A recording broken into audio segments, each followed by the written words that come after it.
Alors, question de veille. On dit que tu es perfectionniste, rigoureuse comme chorégraphe, mais aussi sévère. Qu'en penses-tu? Et est-ce indispensable pour diriger une troupe?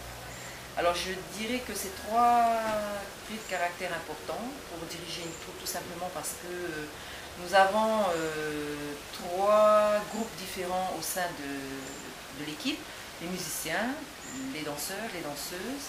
Et donc, pour gérer tout ça, c'est comme une équipe, il faut avoir un chef, il faut poser les règles, il faut appliquer ces règles.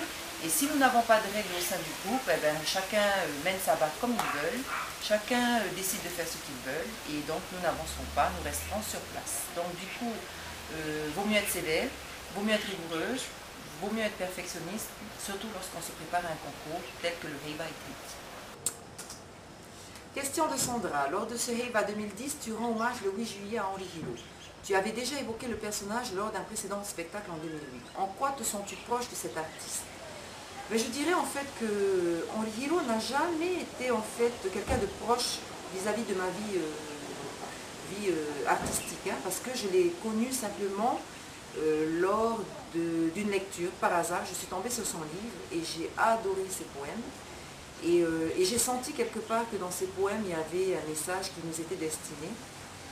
Et surtout, il détenait quelque part, on va dire, une certaine vérité sur l'avenir de la Polynésie, surtout lorsqu'il disait que le nucléaire entrait, que ça allait poser beaucoup de dégâts dans la vie sociale et économique. Et quelque part, j'avais voulu mettre en scène ce combat, mais pas le combat contre le nucléaire, le combat d'un homme, d'un poète, et la manière dont il avait voulu se rebeller par son écriture. Donc là, aujourd'hui, j'estime énormément cet homme, je le porte très haut. Et avec ce spectacle du 8 juillet, c'est un spectacle fabuleux pour moi, tout simplement parce que la musique est impressionnante, la gestuelle, les costumes. Il y a un tout, et on sent quelque part que cet homme est là, au-dessus de nos têtes, et qu'il apprécie, je pense, hein, je pense même que je suis persuadée que quelque part il aimerait être aujourd'hui à notre place et pouvoir aussi communiquer son message poétique. Donc, voilà. Question de Chris. Tu as refusé un contrat de mannequinat aux États-Unis pour une marque, c'était dans les années 90. N'as-tu jamais souhaité vivre à l'étranger? Alors, non, j'ai jamais voulu vivre à l'étranger, tout simplement parce que pour moi, l'île, la famille, était beaucoup plus importante que la découverte d'autres horizons. Par contre, au lieu d'aller vivre à l'étranger, j'ai énormément voyagé et j'ai pu ainsi découvrir différentes cultures, différentes manières de vivre, différentes manières de présenter les choses, d'autres langues. Et puis avec tout ça, je trouve que je suis bien plus heureuse à Tahiti. Je vis bien, je suis entourée des personnes que j'aime le plus au monde.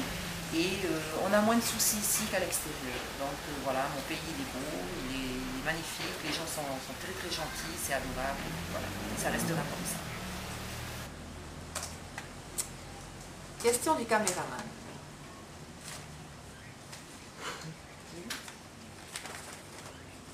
Alors, pourrais-tu nous faire un apalima et nous l'expliquer un peu à la manière de Anapa sur RFO?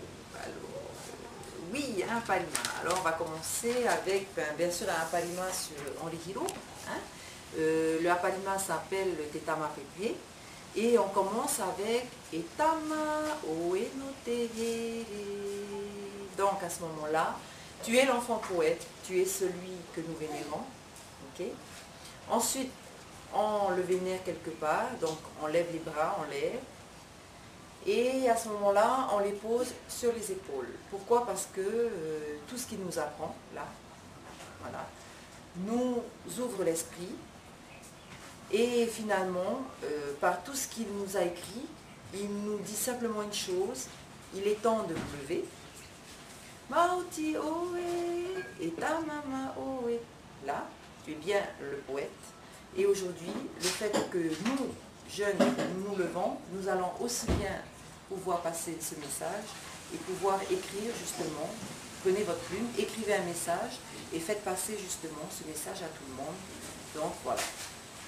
Alors je ne peux pas chanter toute la chanson parce qu'elle est tellement longue, mais on va simplement donner le refrain. Mauti oe et ta mama oe. Des mots.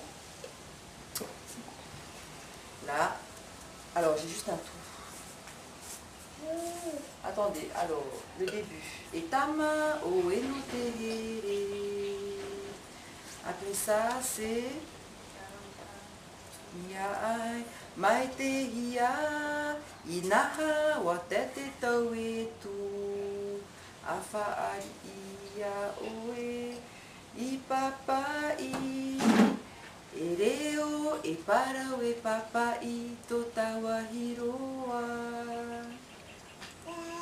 Bon, je chante pas bien, mais bon, on fait avec.